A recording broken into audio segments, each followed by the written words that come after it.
All right, great. So how this is going to work is hopefully you've printed out the worksheet on your own because obviously I can't give you the worksheet as I would in a normal discussion.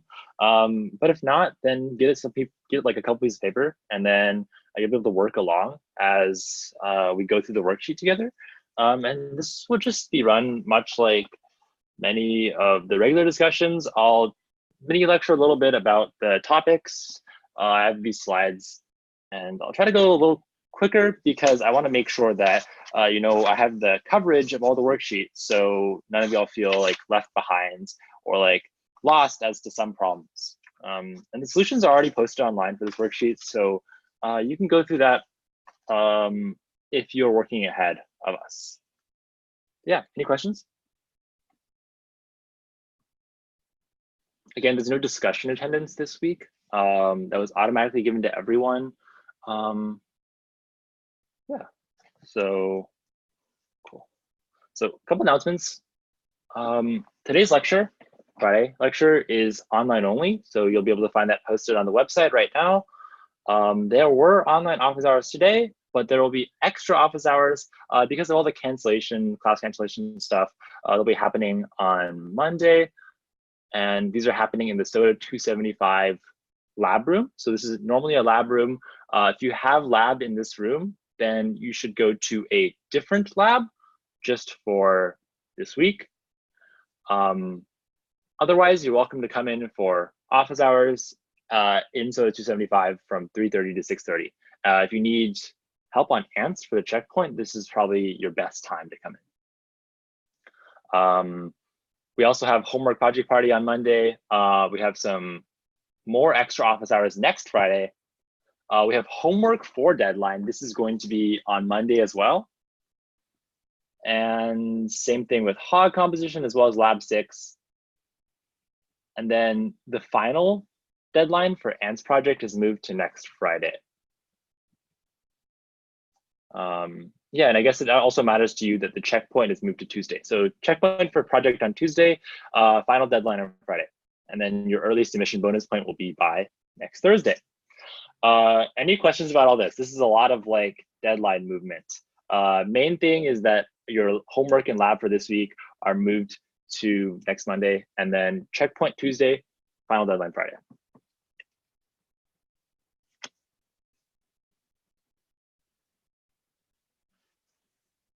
Cool, I don't see anything, so let's keep going, and we'll start on non-local. You're welcome to type in chat as we go along if you have any questions about anything I talk about. So you may have seen non-local last week in discussion, but it's good to talk about it again real quick since you may have seen a little bit more of it in some assignments. So, and I can't remember if you've seen it yet, but regardless, non-local basically is saying that, normally beforehand, before we talked about non-local, each frame has its own set of variables. So for example, if frame F1 has an X, but frame F2 doesn't, when you're in frame F2, you're able to read the value of X from frame F1. So you can, in this class, we call it looking up variables from a parent frame. But it's always been impossible for you to change your parent's variable inside the child frame, right? That's something that's not really allowed. And that's what non-local changes really. If we non-local X inside frame F2, which is the child of F1, we will not only be able to read the variable, but we'll also be able to modify it. And that's pretty strange, right? It's a pretty strange ability to have. And I do have a quick demo of this that I will show y'all. Let me see if I can open this.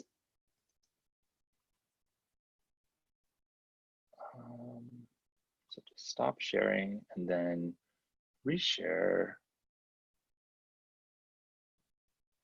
this one. All right, so this is, so hopefully you should be seeing a Python tutor window. Please let me know if you're not, but what this function is doing is it's going to take a list.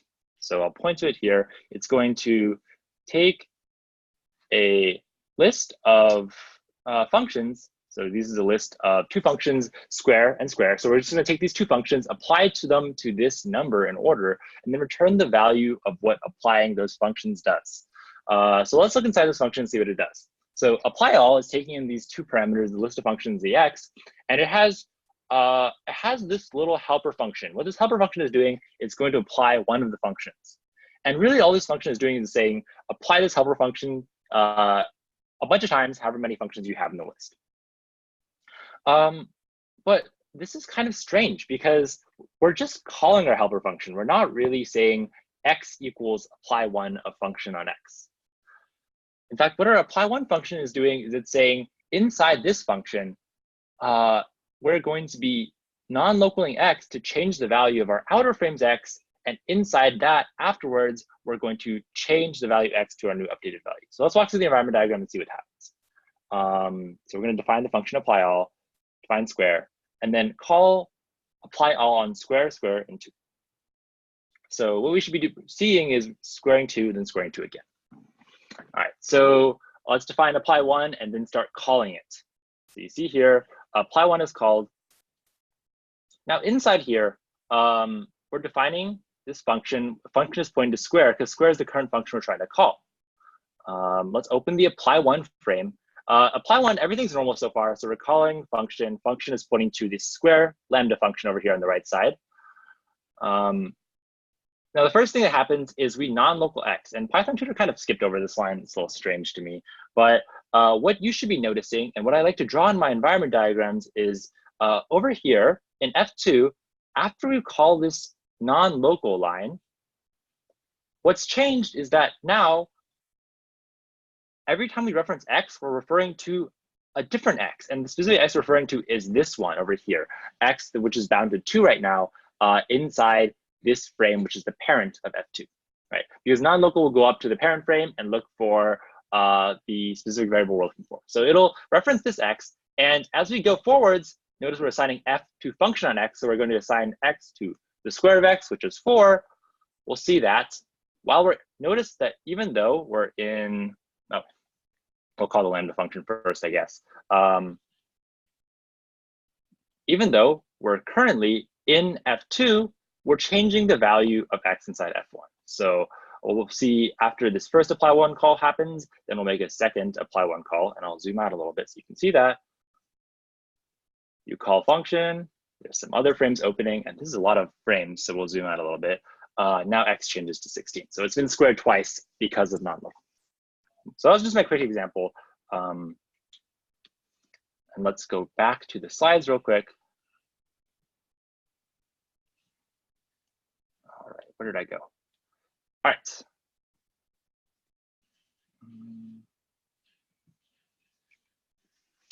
Okay, so there's just two main problems in non-local that you should be aware of. The first one is that you can't non-local a variable that already exists in the frame. So in this example, once we're here in line 3, here, notice a parameter of x exists already in line 3. So on line 4, when you try to non-local x, you're going to get an error because you already have an x. You cannot have two different x's in the same frame. The second one is that you can't non-local global variables, and this is just a little, quirk of Python. If you try to non-local this variable g here, really what non-local is doing is it's going to walk up the chain of parent frames until it finds this variable. Well, square g, what is square g's parent frame? Square g's parent frame is global. So immediately what you're going to see is that you're going to walk up from square g, go to global, look for g. But the problem is Python's not allowed to non-local global variables. So you're going to get an error here similarly. So don't non-local global variables and don't non-local variables that already exist. Cool. So let's see how we're doing on time. So yeah, so we're doing all right. Just for now on your own, take about 5 minutes, draw the environment diagram for 1.1. This is a much simpler example than the one we just looked at on my demo. But yeah, take a second, draw this on your own, then we'll go through it together. Try to finish in about 5 minutes.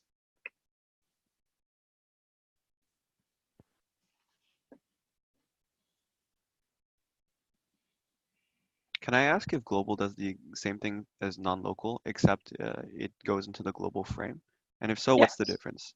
So there's a specific keyword called global that's reserved for examples like this second case. Notice this case is illegal, but if we were to replace this line with global G,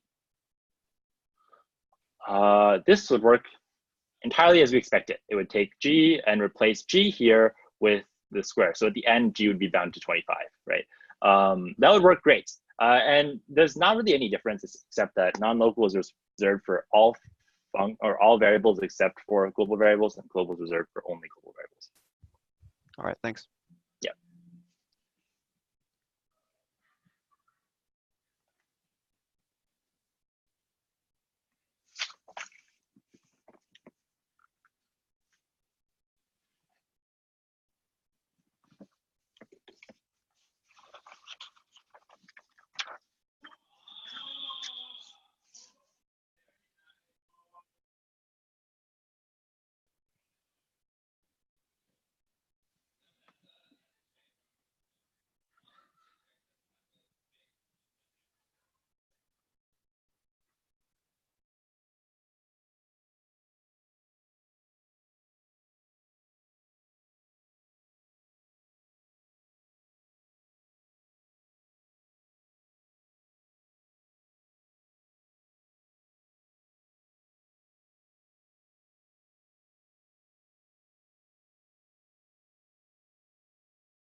And if you're already done with this, there's no problem with working ahead. By the way, if you're watching, I know this applies to none of you right now, but if you're watching this video after it's been recorded and posted, I will stop in the middle, just like a normal discussion section, and let y'all work on the problems at your own pace. So if you've already finished, you can feel free to like just chill or just fast forward through this time.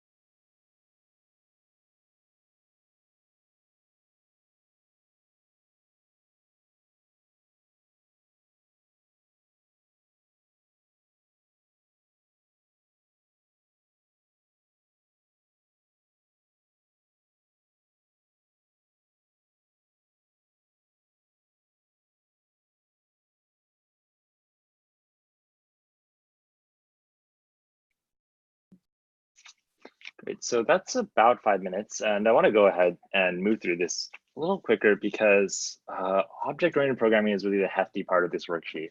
But as long as you've drawn like 1 or 2 frames of this already, then I think you should have most of like the key concepts down. So let's start off in the global frame. In the global frame, we start with the first line, which is def stepper of num. And what's going to happen there is we just create a variable called stepper and point this to a function on the right side, a func stepper of num whose parent is global. And excuse my poor handwriting, but I hope you can discern what I'm writing.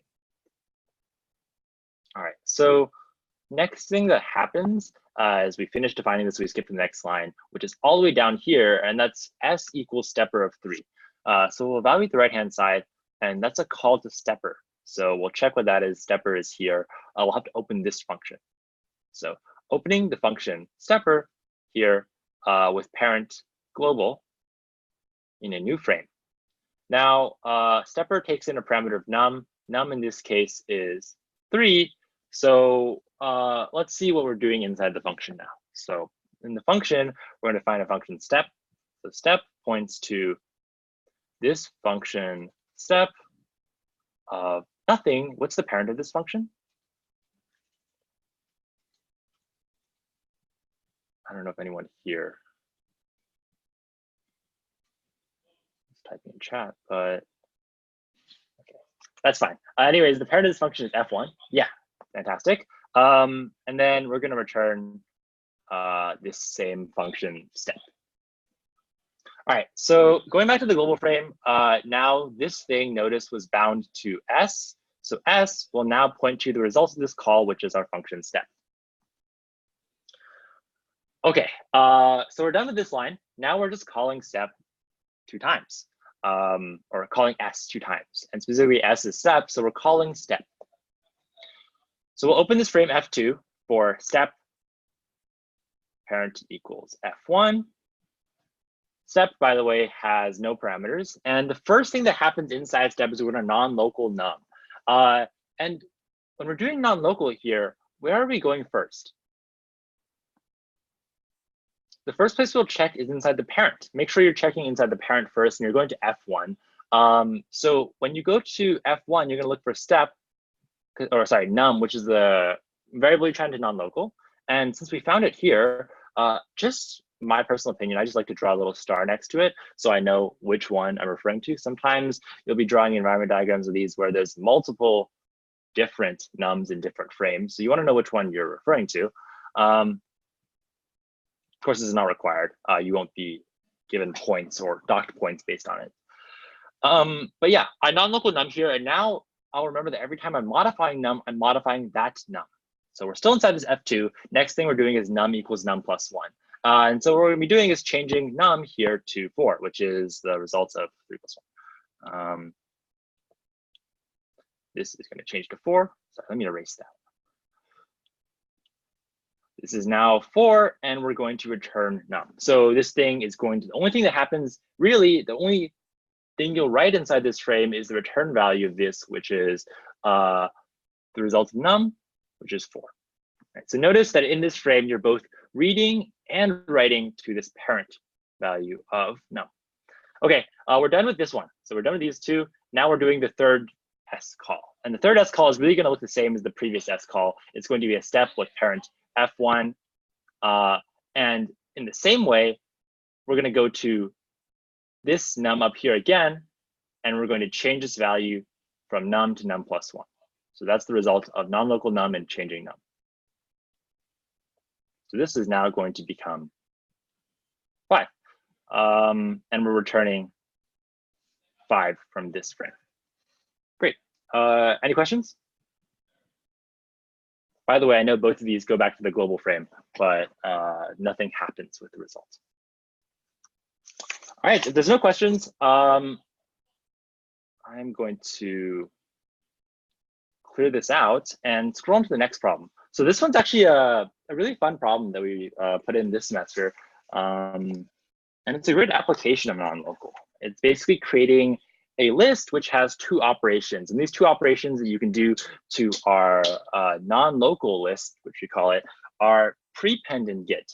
Prepend is really similar to append, which is saying, if we have a list and we want to, let's say if we create a non-local list right here, calling this function will give us two methods, prepend and get.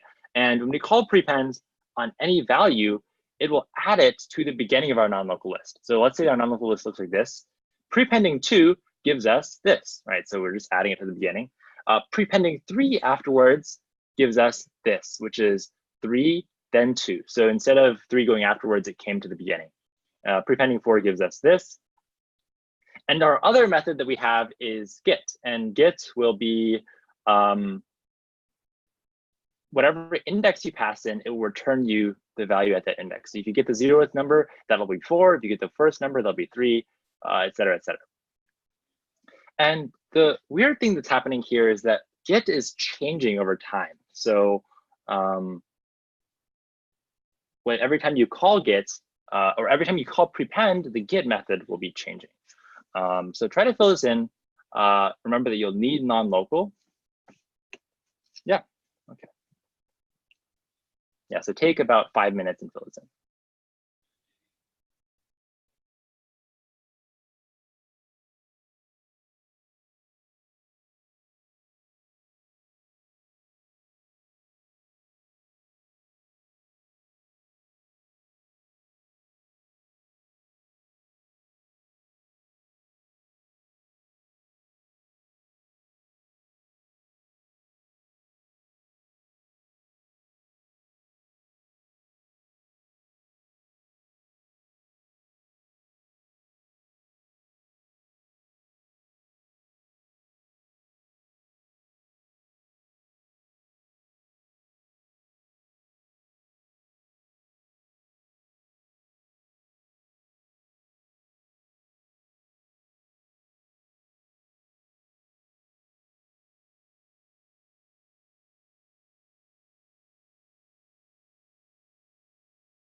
All right, so I know that's a little less than 5 minutes, but I will go through this problem a little more slowly than others, because if you see this disclaimer at the top, this is a much harder problem than you'll normally see in discussion, but I think it's really cool, so I would like to talk about it.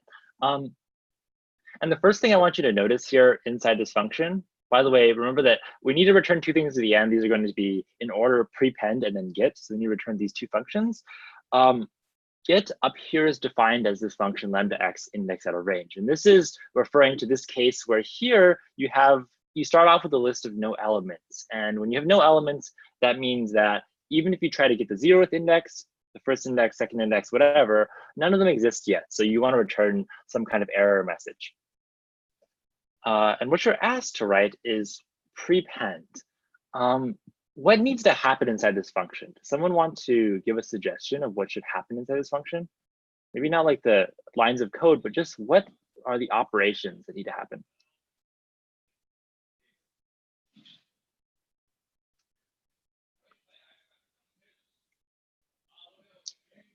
That's true. You need a prepended value. Yeah, and I think these two statements kind of lead to each other. So first, in order, or well, the real thing you need to do here is prepend the value to your list, but that's a very abstract statement. And the implementation of that is going to be by changing get. And the question is, how do we change get? Well, this is a child frame. So are we allowed to change get? What does need to happen? What needs to happen in this line? Yeah, so in this line, we'll need to be non-local in get. So we'll take this variable from the parent frame get and modify it. Or we'll say that we're allowed to modify it from now on. All right, and next we're kind of changing it. And changing it happens in this statement, but before that you have this little thing. What do you think this is for?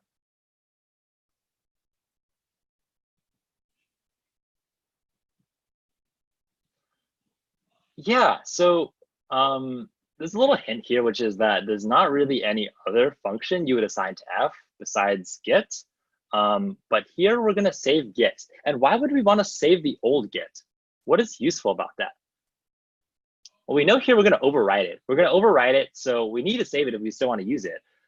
Yeah, abstractly, get is basically an anchor to all our past values. It's a function that allows us to get all the previous values in the list. For example, if you're prepending 3, you're going to add 3 to the values you can get via this new function. But you still want to be able to access all the previous values. In this instance, it would be 2 via the old get. So you need to be able to store this to some function. In this case, we're going to store it to f. Okay, so we got all this scaffolding done. Now let's actually write the get function or get method for our list. Okay, so if the index is 0, so if we're getting the current value at the front of the list, then we know we need to return value, which is the one we just prepended. Otherwise, return what?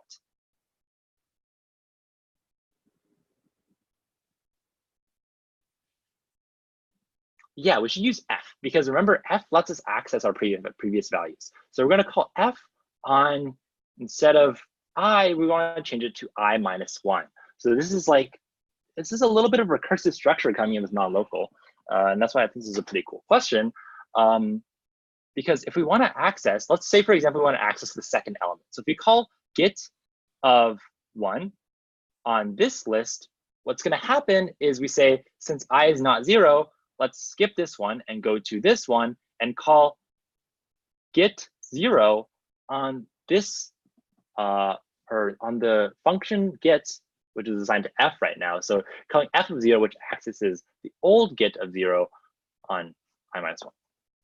Okay, how about this line? What is this line for? Suggestions. Return get. We could do that, although prepend doesn't really return anything. And actually, for one of the first times maybe you've seen in the class, this line is not actually for anything. This is a completely useless line. You're welcome to do whatever you want with it. This function returns properly otherwise. Okay, and then on to the last line. And this last line is actually pretty interesting. What should you return here?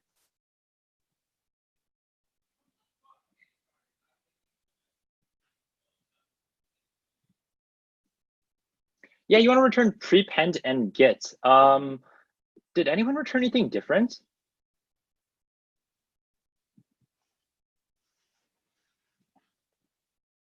You return prepend and get. Okay, and I want to say something here. So let's say we return prepend and get, and we assign this non-local list call to getting these two functions. So get, by the way, now is this lambda function, lambda x index out of range. Okay, cool. So I'm just gonna abstractly point this over here. Now let's say that, I'm gonna erase all this so we can start over a little bit. Now let's say that we're taking this list, right? So this lambda x index out of range is going to be accessing inside this list.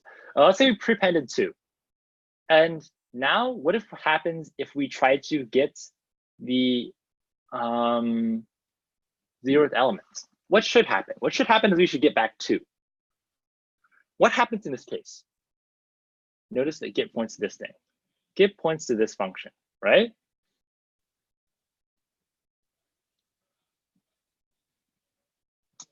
Yeah, we get index out of range. And the reason is because non-local get is only changing this get. But when we called this function, we saved get to a variable get in the global frame. So we really only changed our inner get inside non-local list function. We haven't changed our global get. And maybe one strange suggestion you might have for me as well, why don't we just global get from now on? That seems like a good idea. But there's a much better solution, which is what? And it has to do with this line. You need to be able to propagate your changes to gets up to outer gets. And one way to do that is to make sure you're always calling this specific function whenever you're using get. And if no one has any suggestions, I'll just fill it in. You want to do a lambda function here. And the reason you want to do a lambda function is because you need to be calling this get every time. You can't just return a single get and say you're good from now on to all of eternity, even though you prepend a bunch of values. You need to say, whenever you call get, come back to me, which is me in this sentence, come back to this function, and I will tell you which get to use. And the reason you do this is because this get will always refer to the one here.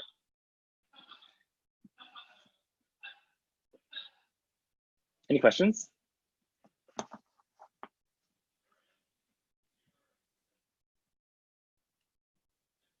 Yeah, so we've avoided using a list in this example. Yeah, there's a little line here that says, do not use any Python built-in data structures like lists or dictionaries. Yeah, and you could obviously implement this using a list, but we just decided to put a little challenge in here as to how you would do it without using only non-local and recursion.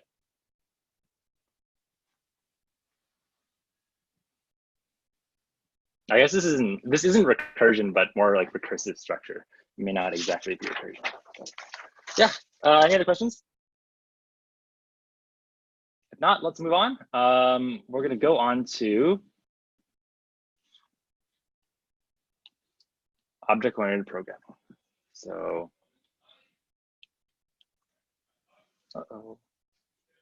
where's my window? Here we go. All right, I'm going to skip these slides. You can look at these on your own. This is just a little aside about unbound local error if you haven't heard about it yet or understood why you've seen that error perhaps in this class. Just a meme real quick. Object-oriented programming, what OOP users claim and what actually happens. If you've watched the multiple inheritance lecture, you know that some classes can inherit from multiple other classes. So you end up with sometimes really messy structure right here. This is specifically for Java. So some of these names don't look very familiar to you. That's okay. They are Java things. But yeah, it's kind of funny. You won't actually have to deal with this in 61V either. But sorry. Here we go. So let's pretend we're writing, and if you want to flip to page 5, this example will make a lot more sense to you. If you're writing an abstract data type for a student, this is kind of what it would look like. So if you have a general abstract data type form where you define a student and some of their attributes, you'll return, one way to do it is just return a list of all these attributes in order. So, and then you also have selectors as well. So this is your constructor, it creates your student, and then your selectors are here. They're going to get you back the attributes of the student. All right, so if we can fill these in with some student attributes, and this is one way we might see it. This is an abstract data type of a student, which has 3 attributes. And these 3 attributes are the name, the TA, and this thing called understanding, which maybe is a abstract measure of knowledge for the student. So, and we can select these by calling name on student and getting the 0th element, the 1st element, the 2nd element. These will give us each of these attributes. And by the way, I included this little other selector here to select the course of a student, because in this example, we'll just assume that all students are students in CS61A, and this will give us the same thing no matter what student we call it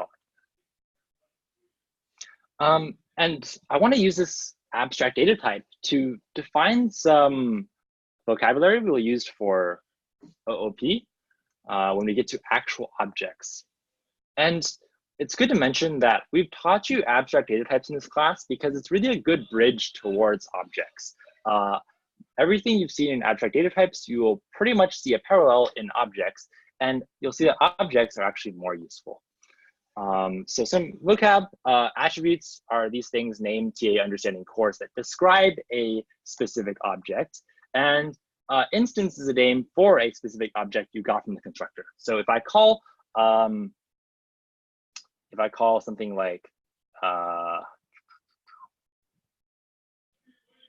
if I call Albert equals student of Albert, and maybe I'm on my own TA. I messed up.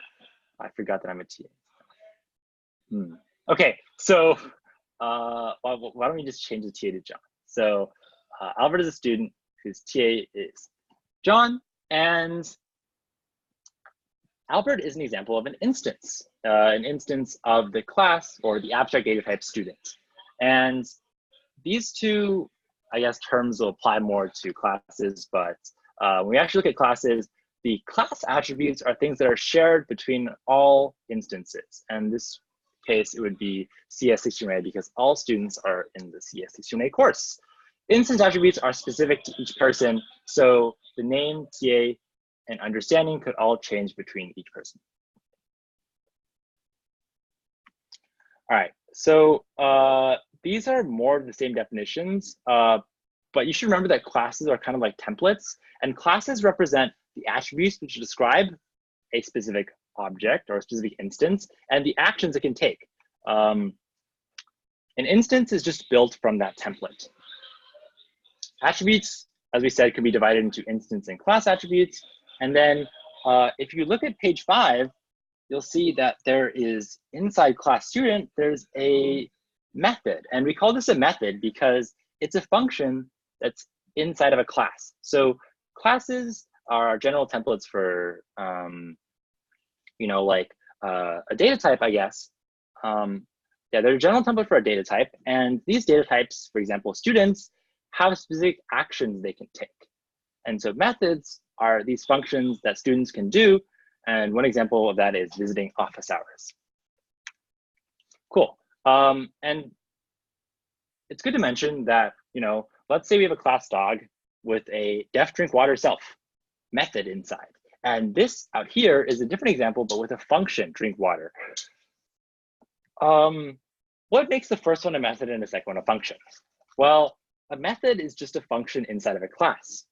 And for now, all the methods we're going to see have self as the first parameter.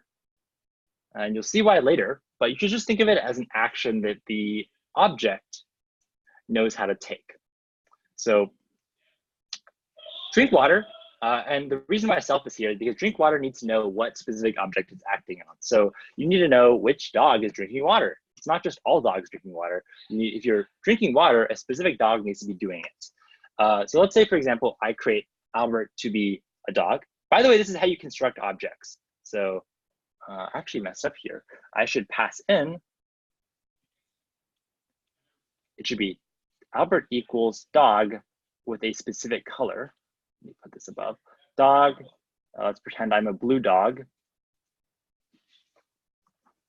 And after we create this, there's two ways to call the drink water method. Either we can, and this is really important, which is why I put it in a red box.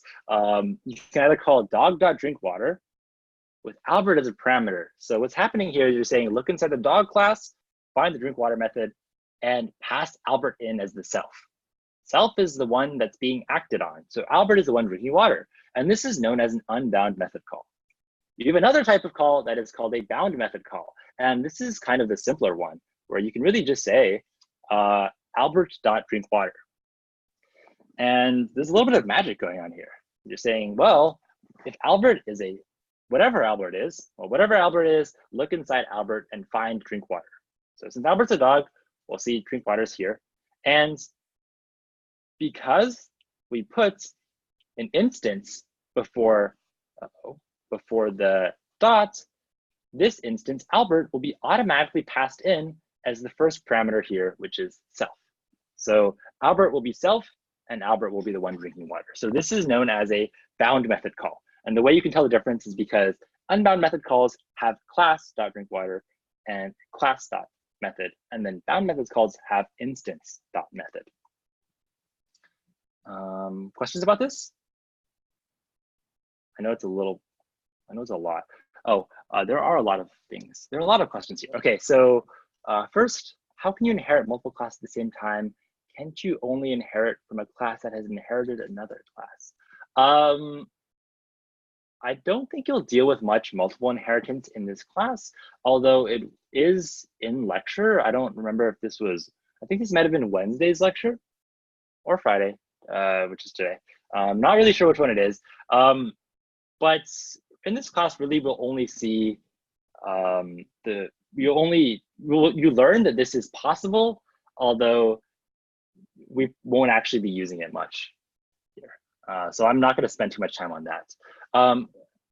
Also, another question, can a function inside a class also be a function depending on how you call it? For example, dog.drinkwater is a function because it is not yet connected with an instance of the class dog. Yeah, that's true. So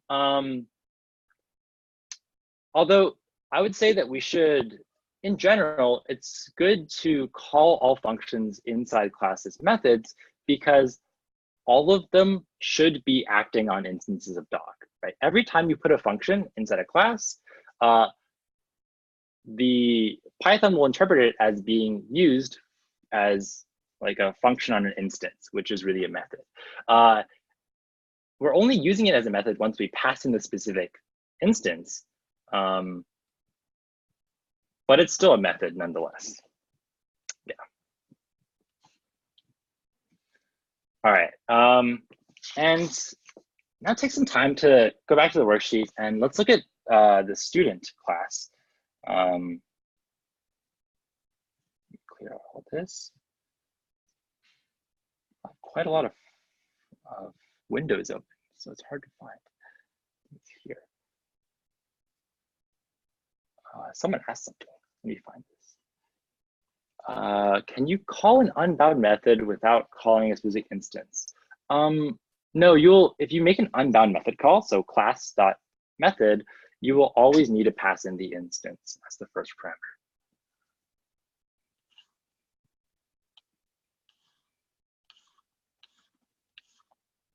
All right, so here we've defined a student class. This looks a little like a student abstract data type, but it has some extra stuff.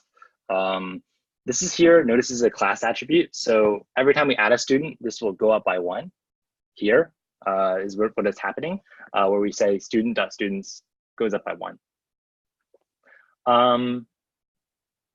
Yeah, so every time so by the way, this is a init method.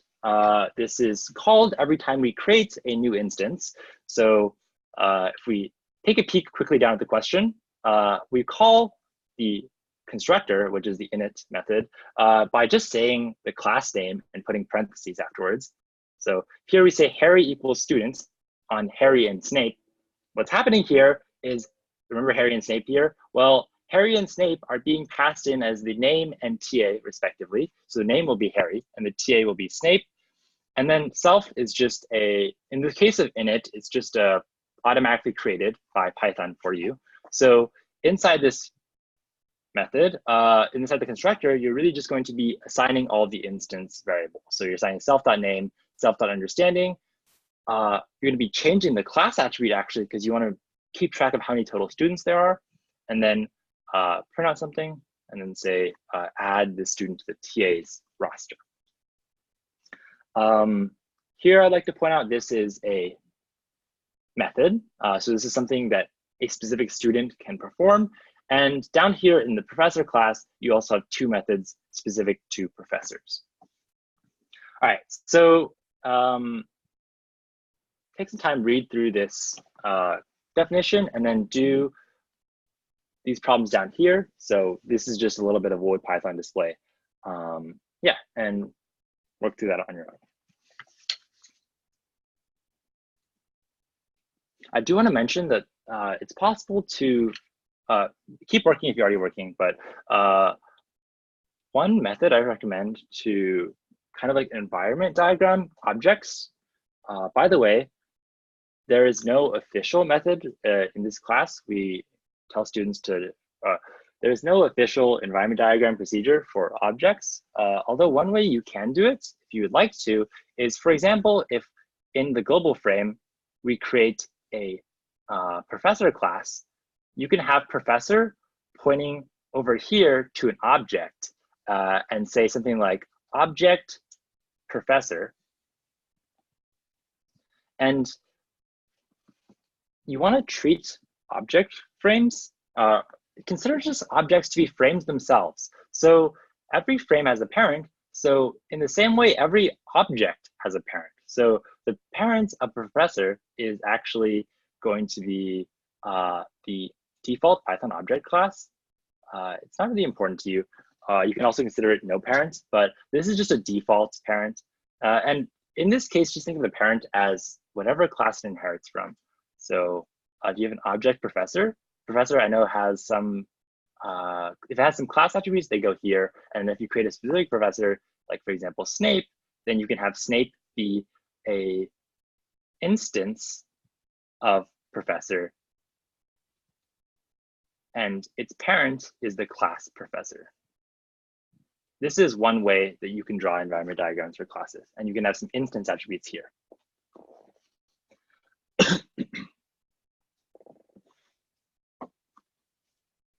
No, you will not be required to draw environment diagrams for any classes or objects on exams. This is just for you if you'd like to do it. Oftentimes, objects come up on Wood Python display, so it's helpful if you just kind of like have some way on your own of diagramming them. At least that's what I did when I was in this class.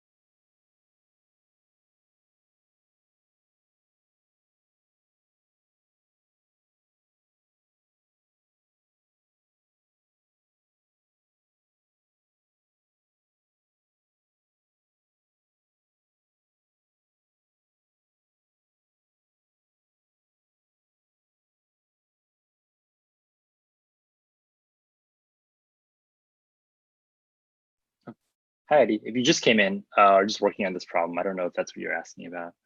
If you can't hear me otherwise, then you're probably muted.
Uh-oh, I'm muted.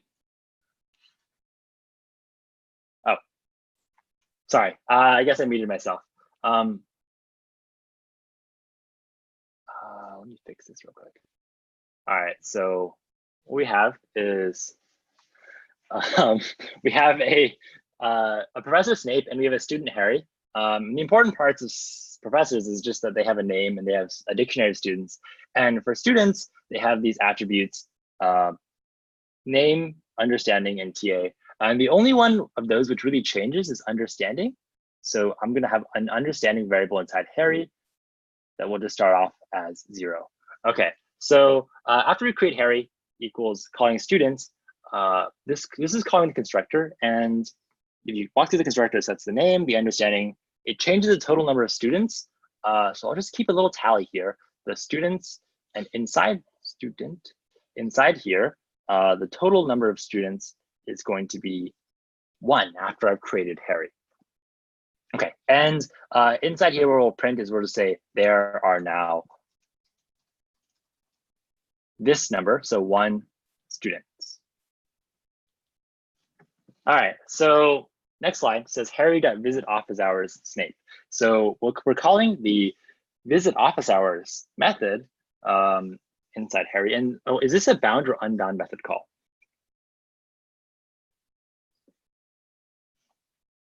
This is a bound method call. Yeah, because we're looking at an instance and we're saying instance.method. And we're going to, so as a result, the first parameter that's going to be passed into the visit office hours method is Harry, and Harry will be self from now on. So inside visit office hours, you're going to see that we have, and I'm just talking off my worksheet because I can't show both of them to you right now. You're going to have staff.assist of self. So that's going to be Snape.assist. So we'll have to look inside the assist method as well. And inside assist, all that's happening is the understanding of the student being helped is going to go up by 1. So understanding will change to 1 inside Harry. All right, so that's staff.assist. And then we'll just say afterwards, print thanks Snape. Wow, an uncharacteristically good interaction between Harry and Snape. Cool, so next one, this is again, another bound method call, Harry.visit office hours of a new Professor Hagrid. I'm gonna skip out on drawing Hagrid over here. I'm a little lazy to do that, but all that's gonna happen is we're gonna say that now, in the same way, Harry's understanding is gonna go up by 1 because we called Hagrid.assist, and now we'll see Harry say, thanks, Hagrid. All right, so if we check what Harry's understanding is now, we'll see that it's 2, right? Because over here it says 2. And then name for name and Snape.students. When we created Harry, by the way, what really happened inside this constructor is we said ta.add students of Harry. And so Harry was added to the dictionary of Snape students. So we want to see a list of all Snape students. We only have 1, which is just Harry. All right. So next line, X equals students of Hermione, Professor McGonagall.name. What did you get from here?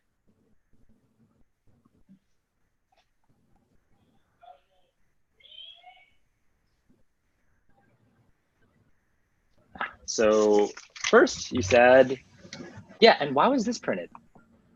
There are now 2 students.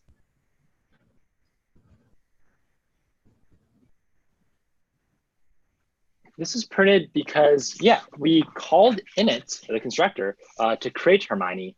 And then afterwards, we're going to check what is the name. Well, the name is just, yes, you're constructed a student. And then, so this student constructor will print, there are now 2 students. And if we check the name of the student, we're going to get back Hermione. Yes, with quotes, because we didn't, if we didn't put it in a print, we'll have quotes around it. All right, if you check what X is, what did you get? Oh, sorry. This is not right, is it? This is not right. We're not printing Hermione because we're saving this to X, and then afterwards, we're going to print out Hermione. All right. Right, we didn't print Hermione because we saved it to X. I missed that. Oh, nice. And then now if we check, what are Snape's students? What did you get?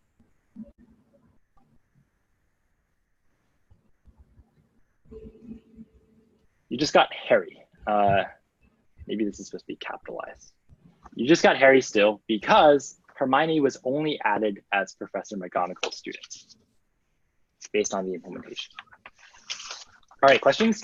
I know I wasn't able to draw like any kind of full environment diagram for this, but it's kind of hard considering that this example is,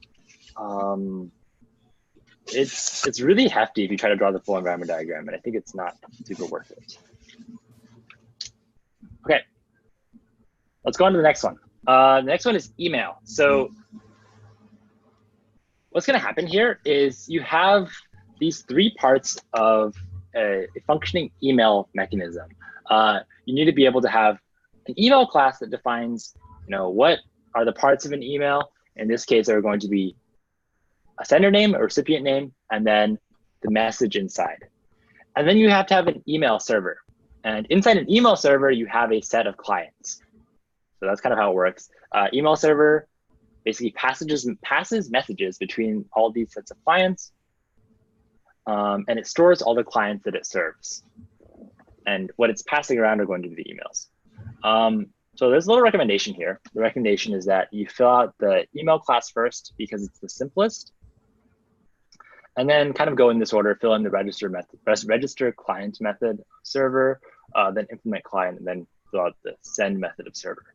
And I think it'll make the most sense to you if you fill it out in that order. Otherwise, it's a little confusing. All right, so take about 5 minutes to fill this out. You might need a little bit more, so why don't we take like 6-7 minutes? It's out on your own.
So I'll go ahead and fill out the email constructor first, because I think this will help you all fill out the rest as you go on. But inside here, all we're doing is we're saying construct email out of these three attributes. And to do that, you need to set them. So you're going to say, you need to set this message to be equal to message, the sender to be equal to the sender, to be equal to the sender name, And finally, the recipient to be equal to the recipient.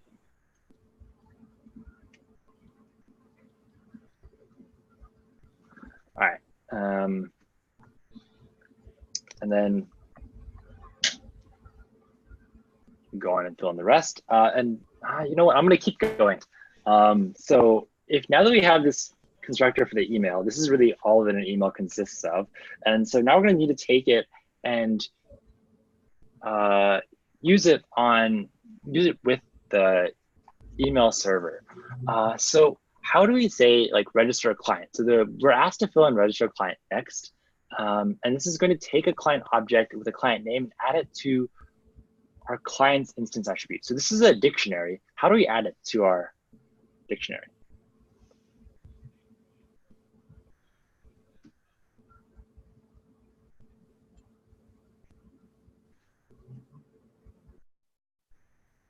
We're just going to say self.clients. To add to a dictionary, you just take the name. In this case, it would be client name.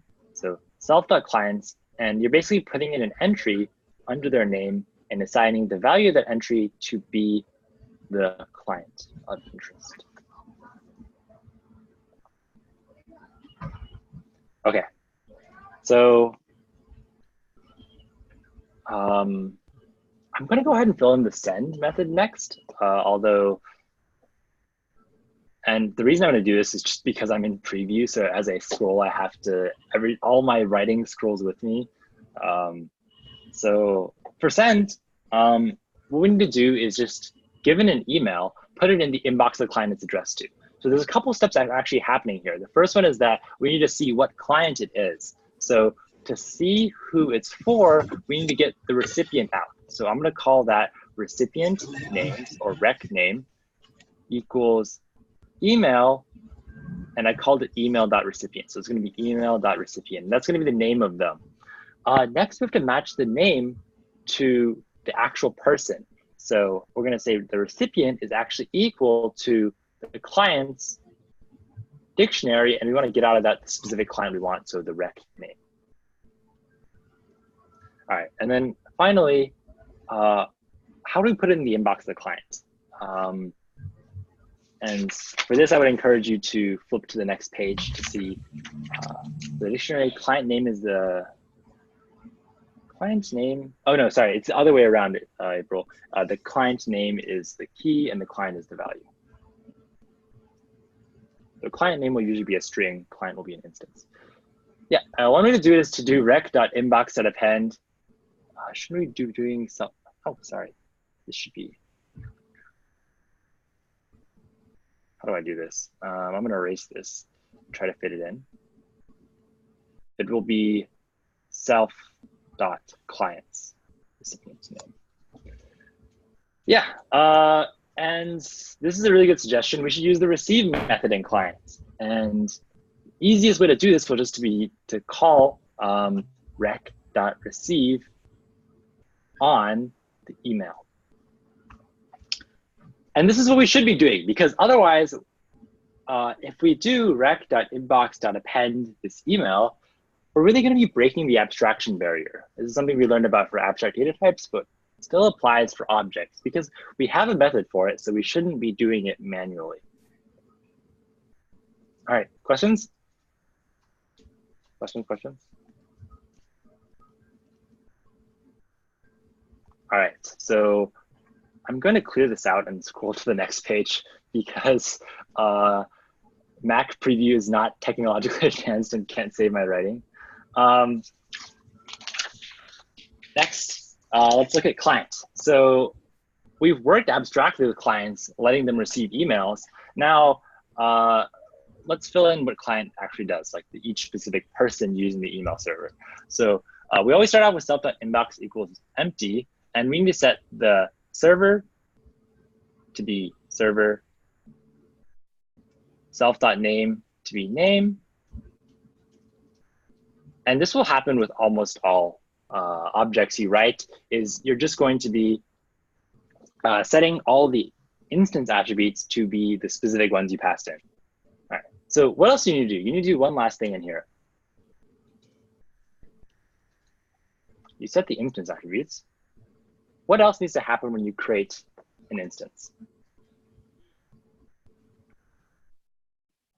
Yeah, you need to let the server know that this client is using its service, because otherwise the server won't be able to add it to its dictionary. So we can either do self.server or server, because we're already inside this method. So we can use self.server. I'll just arbitrarily choose this and register to add this client. And we're passing in, what do you pass into register?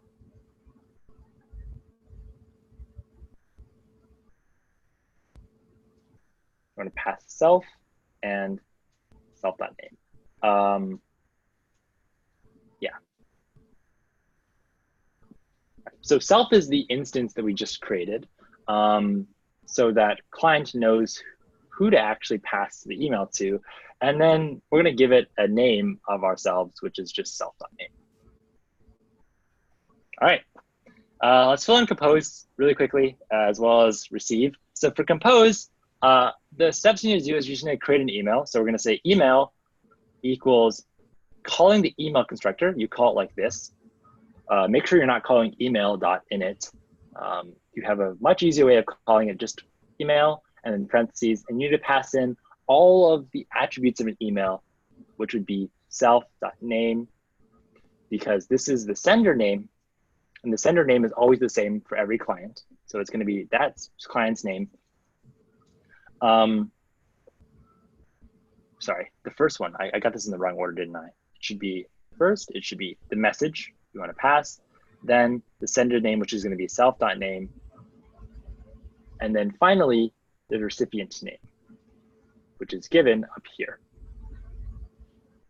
And then all we have to do is pass it off to the server. How do you pass it off to the server? What should you call here?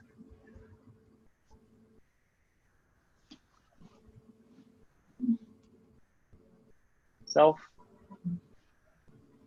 dot server dot send. Yeah, exactly. Email. All right. And then this is just going to say, well, let's let the server send method take care of all of this.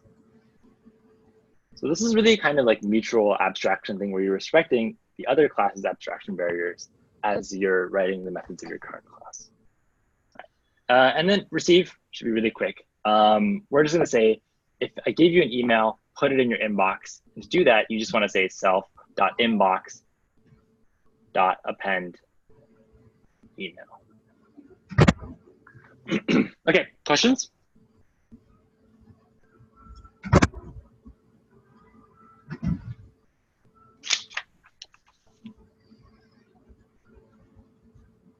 All right, so if not, then this is just the general format of what classes look like in Python. And our last topic will be inheritance. And we'll run a little bit over 6:30 because I do want to finish inheritance.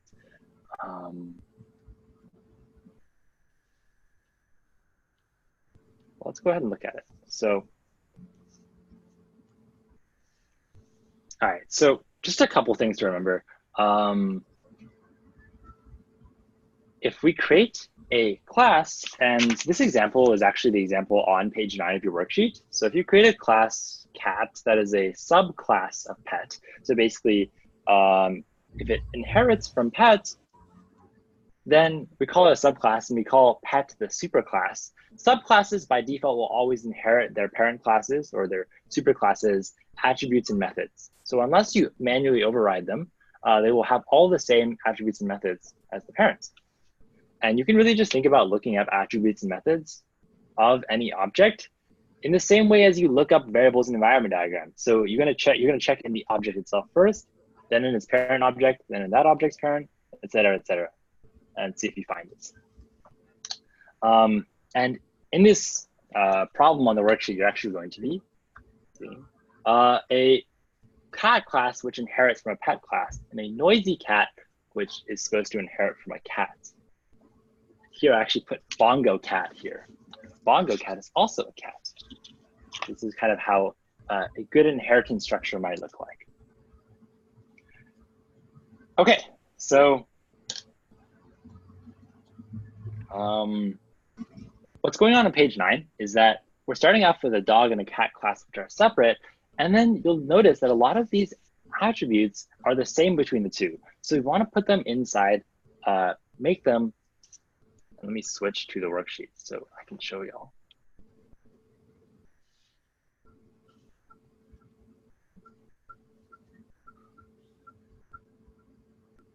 Yeah, we're going to make these two classes, both subclasses of this class pet. And pet is going to have the name and owner attribute. And the only difference between these two is cat also has this attribute of lives. And it's going to have lives set as default to be 9. But since it's an instance attribute, you can change for every different cat. So already here, we've implemented this dog class for you, which inherits from pets. And the only thing it does is it overrides the talk method because dogs will say woof. Normal pets will just say their name. All right, so based on this cat class up here, we want you to implement a new cat class that inherits from pets. And try to, you want to match the functionality of the cat class on page 9, but just using inheritance. So using as few things as possible. Fill in the skeleton, and then we'll come back in a couple minutes.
All right, so let's take a look at this implementation and see what we can fill in. So first we have,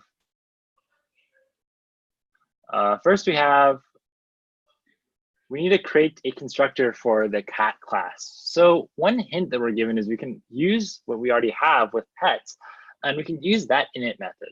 So what do you do to set the name of the owner? What should you call?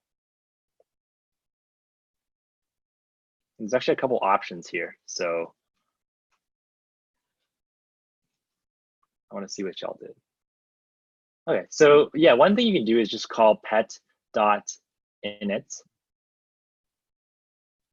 And you need to call it by passing in all the parameters because, and notice here, this is a, what kind of call is this? This is a bound or unbound.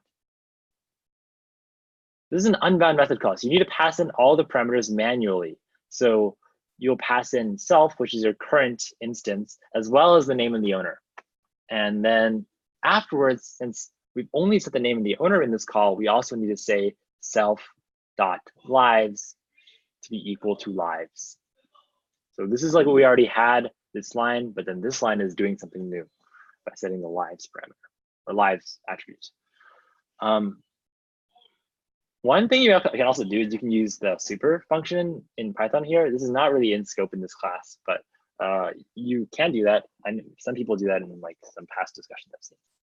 Yeah, why do you call it pet constructor? So what the constructor really is doing is the constructor is just a way for you to set parameters of an instance.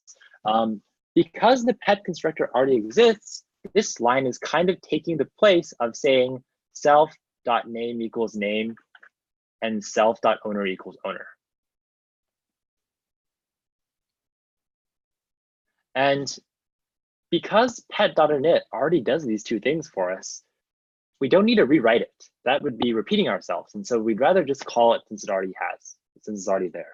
And we can just do that.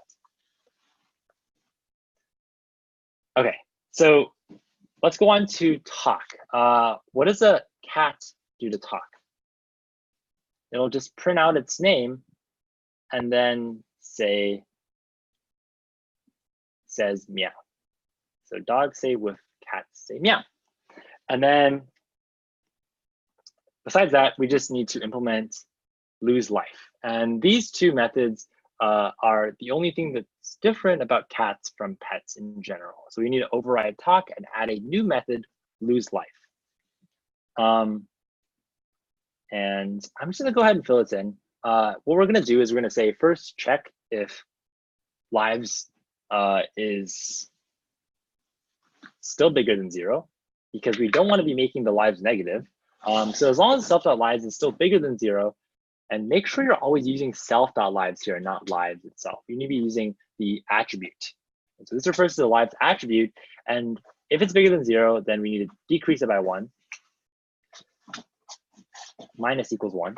And then we need to say, okay, now if by decreasing the lives, we hit 0, then we need to set self.isAlive to be false. And otherwise, you'll notice that you will, as in, I think it was in one of the doc tests up above, if self.lives is not bigger than 0, then you'll have to say this cat has no more lives left to lose. Has no more lives to something frowny face. All right. Questions? Okay, so this is how to write a cat class that inherits from pets. And now let's take a quick look at noisy cat, because that's the last question on the worksheet. And let's talk about it really quickly. So we can work through this together. Noisy cat is just like a regular cat, so it's really the same. There's no other differences besides that its talk method will talk twice. So normal cats will just say meow once, it'll say meow twice. Okay, so what do we fill in here?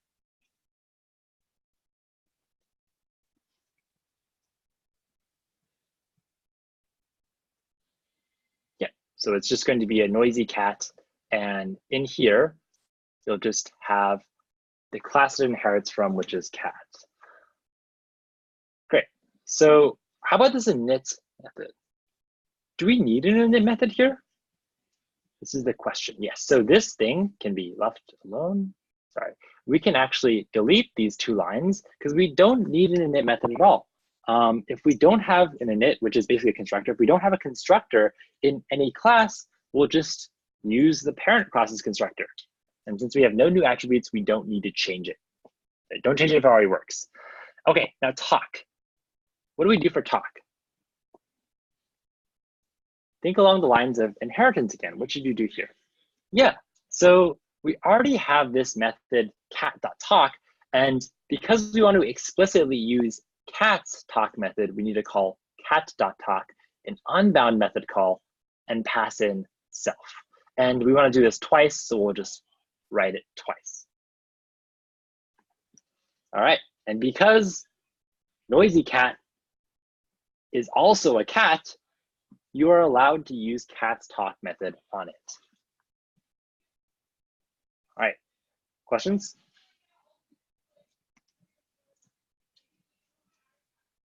And this saves you a little bit of work because you don't have to write print self.name says meow, print self.name says meow twice. All right, so if you have time, it'd be really cool if you worked through these extra questions on the bottom. These are good practice for the exam, specifically the what would Python display problems, because objects come up a lot on those. So here's one with classes A and B. Oh, shouldn't is a